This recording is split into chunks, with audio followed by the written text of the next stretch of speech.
नमस्कार, मैं हूं मुस्कान ओझा और आप देख रहे हैं मनी 9।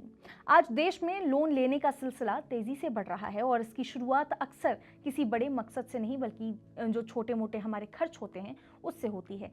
ज्यादातर लोगों के लिए कर्ज की कहानी जरूरी सामान खरीदने, लाइफस्टाइल बेहतर बनाने, नया मोबाइल फोन या फिर लैपटॉप लेने, ट्रैवल करने या फिर करियर से जुड़ा कोई कोर्स करने से शुरू होती है। मोबाइल ऐप्स पर मिनटों में मिलने वाले पर्सनल लोन्स और बाय नाउ पे लेटर जैसी जो सुविधाएं हैं इस ट्रेंड को और भी ज्यादा तेज कर रही हैं। इन लोन में ना तो कोई गारंटी की जरूरत होती है और ना ही लंबी कागजी प्रक्रिया से गुजरना पड़ता है।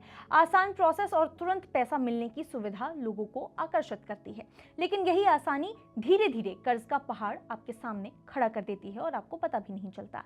जब आय बढ़ती हुई यहाँ पे ईएमआई को संभाल नहीं पाती तो लोग पुराना जो लोन चुकाने के लिए नया लोन उनको लेना पड़ता है ताकि किसी भी पुराना जो लोन है उससे निपट सके, उसका निपटारा हो सके और यहीं से कर्ज का जो चक्र है वो शुरू हो जाता है। अगर यहाँ पे जेनजी की बात करें तो तस्वीर और भी ज्यादा साफ हो जाती है। ट्रांस यूनियन सिविल की रिपोर्ट के हिसाब से नए क्रेडिट लेने वालों में से 41% हिस्सेदारी सिर्फ जेनजीज की है, यानी कि हर 10 में से नए कर्जदार में से करीब आप मान लीजिए कि 4 जो है वो युवा इसी पीढ़ी के हैं। अब यहाँ पे क्रिफ हाईमार्क और यूनिफाइड फिनटेक फोरम की एक रिपोर्ट बताती है कि जून 2025 तक एनबीएफसी फिनटेक से लोन लेने वालों में से 65% से ज्यादा लोग 26 से 35 साल की उम्र के बीच के हैं। ये पीढ़ी खर्च करने में बहुत आगे है, लेकिन छोटे लोन चुकाने में पिछड़ रही है। खासकर 50,000 रुपए से कम के जो लोन है उसकी स्थिति यहाँ पे काफ़ी हद तक चिंताजनक है, क्योंकि ऐसे लगभग जो है 26% लोन यहाँ पे 90 दिन में से ज़्यादा समय से यहाँ पे डिफ़ॉल्ट चल रहे हैं, यानी कि हर 4 में से एक छोटा लोन समय पर वापस नहीं आ रहा है। सिर्फ पर्सनल लोन ही नहीं, यहाँ पे चेक बाउंस के मामले भी तेज़ी से बढ़ रहे हैं। देश भर में 43 लाख से ज़्यादा यहाँ पे चेक बाउंस के मामले सामने आ रहे हैं। अब हाल ही में 9 करोड़ रुपए की जो चेक बाउंस केस है, बॉलीवुड अभिनेता राजपाल यादव, हम सबने उनका केस सुना, जाना, उनको जेल जाना पड़ा, जिससे ये जो मुद्दा है वो फिर से चर्चा में आ गया। कानून के तहत चेक बाउंस पर 2 साल तक की यहाँ पे सजा का प्रावधान है, लेकिन इसके बावजूद कई मामलों में संख्या कम नहीं हो रही है। सबसे यहाँ पे जो ज़्यादा मामले हैं वो महाराष्ट्र से लंबित हैं, जहाँ पे 5.6 लाख 5.6 लाख से ज़्यादा केसेस पेंडिंग हैं। गुजरात में 4.8 लाख मामलों में यहाँ पे दूसरे नंबर पर गुजरात शामिल है। सिर्फ पुणे में ही यहाँ पे 30.15 यानी कि 30.15 करोड़ रुपए जो है वो 780 चेक बाउंस यहाँ पे हुए हैं। अब 30.15 करोड़ रुपए के 780 चेक, सोच के देखिए कितना बड़ा नंबर है। हाल ही में सुप्रीम कोर्ट ऑफ इंडिया ने 2025-26 के दिशा निर्देश में व्हाट्सएप नोटिस और 20% अंतरिम भुगतान जैसे जो कदम है उस पर जोर दिया ताकि मामलों का जल्दी निपटारा भी हो सके।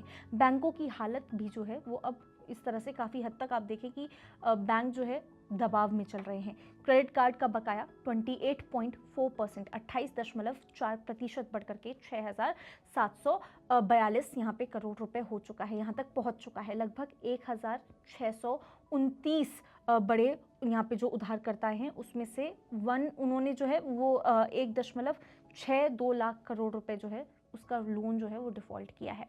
बैंकों का कुल एनपीए 3.7% यानी 3.7% तक यहाँ पे बढ़ा है, जबकि माइक्रो लोन सेक्टर में ये 4.8% यानी 4.8% तक पहुँच गया है। यहाँ पे 44% यानी 44% क्रेडिट कार्ड धारक जो है वो किसी न किसी स्तर पर डिफ़ॉल्ट कर रहे हैं और क्रेडिट कार्ड का एनपीए यहाँ पे 2.3% यानी 2.3% हो चुका है। ये आंकड़े बताते हैं कि आसान कर्ज ने यहाँ पे खपत तो बढ़ाई है, लेकिन भुगतान की क्षमता उतनी तेजी से नहीं बढ़ी है। तो देखिए, कुल मिलाकर के लोन लेना पहले से कहीं ज़्यादा आसान हो चुका है, खास करके जो ये पूरी जैसे जैसे हमारा देश डिजिटलाइजेशन की तरफ बढ़ रहा है, ऐसे केसेस में यहाँ पे लोन लेना बहुत ही ज़्यादा आसान हो चुका है लोगों के लिए। धीरे धीरे ये चीज़ दिख भी रही है। डिजिटल प्लेटफॉर्म्स काफ़ी सारे हमारे सामने अवेलेबल है। युवा वर्ग तेजी से यहाँ पे क्रेडिट ले रहा है, छोटे लोन में डिफॉल्ट बढ़ रहा है, चेक बाउंस के मामले जो हैं वो रिकॉर्ड स्तर पर हैं और बैंकों का एनपीए भी ऊपर जा रहा है। यानी कि कर्ज अब सिर्फ ज़रूरत का साधन नहीं है, बल्कि एक ऐसी आदत बनता जा रहा है जो अगर संभाली ना गई तो वित्तीय दबाव यानी कि फाइनेंशियली बहुत ज़्यादा प्रेशर आप फील करेंगे और ये चीज़ और भी ज़्यादा टाइम के साथ साथ गहरा होता चला जाएगा। आप इस बारे में क्या सोचते हैं? क्या आपने भी ऐसे कुछ केसेस देखे हैं आपके फैमिली में या आपके फ्रेंड्स में, या आपने कभी ऐसी चीज़ें पढ़ी हों? तो आप हमें अपनी राय कमेंट करके ज़रूर बता सकते हैं। तब तक के लिए देखते रहिए मनी9।